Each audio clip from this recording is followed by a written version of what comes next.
Okay, so let's talk about angels. Chances are, when you think of angels, you're picturing something from a movie or a greeting card, right? These kind of gentle guardian figures.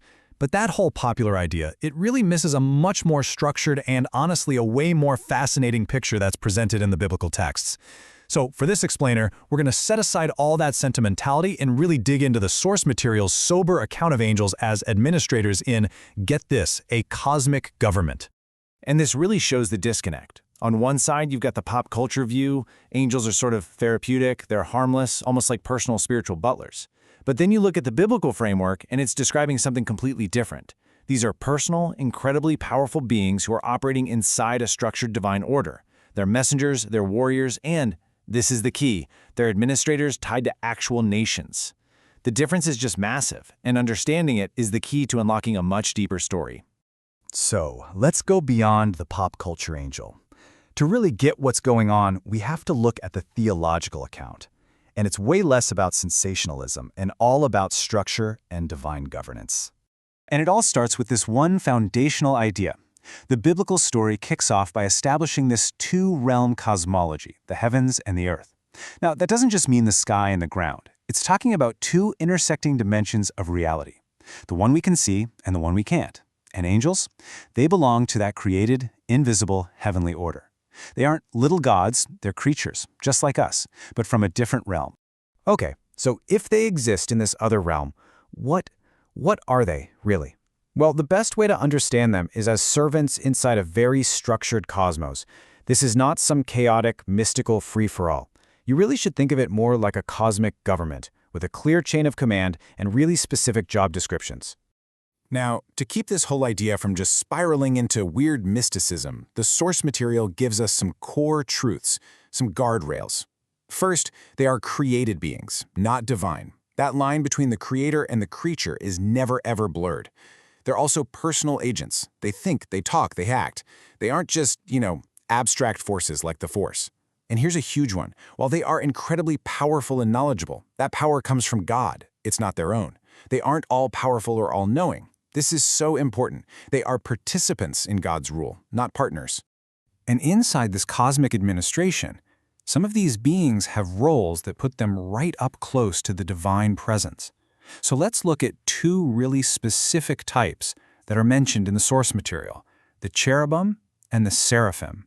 First up, the cherubim. You might remember them from the Garden of Eden. After the fall, they're placed at the entrance, and their job?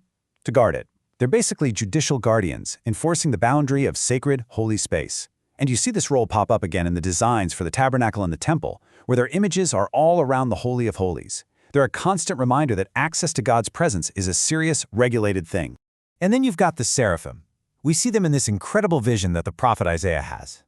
These are fiery beings, and they stand above God's throne, and they are constantly declaring how holy He is. But they're not just a worship choir. They're also agents of purification. In the story, one of them actually touches Isaiah's lips with a hot coal to make him clean for his mission. So again, a very specific administrative job within the heavenly court. Okay, now this is where the picture just explodes. The source material actually points to a link between this heavenly government and the way earthly nations are run, what we would literally call geopolitics. How wild is that? And this connection is illustrated perfectly in the book of Daniel. We see this angelic messenger sent to Daniel, but he's delayed for 21 days. 21 days. Why? Because he was literally fighting a being called the Prince of Persia. And he even says that after this, he's got to go fight the Prince of Greece. What this story is showing us is that earthly empires have these corresponding spiritual powers tied to them, and that real-deal conflict happens in this unseen realm, and it directly intersects with our own history.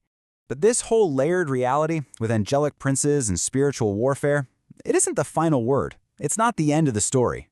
The New Testament, and specifically the book of Hebrews, comes along and gives us this decisive reframing of the entire cosmic hierarchy. It puts everything in its ultimate place. The writer of Hebrews makes this powerful case by asking a series of rhetorical questions, and it kicks off with this zinger. For to which of the angels did God ever say? The question itself is designed to draw a massive line in the sand. And there it is. That status, son, is never ever given to an angel. So the point is crystal clear. Angels are servants. Powerful? Important? Yes. But the Son is enthroned. He's the heir. And that clarifies the ultimate chain of command beyond any possible doubt.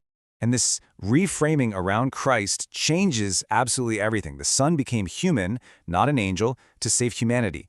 And because of that, redeemed humanity is ultimately headed for a glory that actually surpasses the angels. They administer the old order, you could say. But humanity in Christ is destined to be a part of the new one. So after we've walked through this whole structured, non-sensational view, we land on this one clear, powerful summary. It's really the core thesis of this entire way of thinking. Angels serve, they carry out orders, they function inside a government, but they don't make the rules. Let's just say it plainly. Angels administer, God reigns. And all of that leaves us with a final thought, something to really chew on.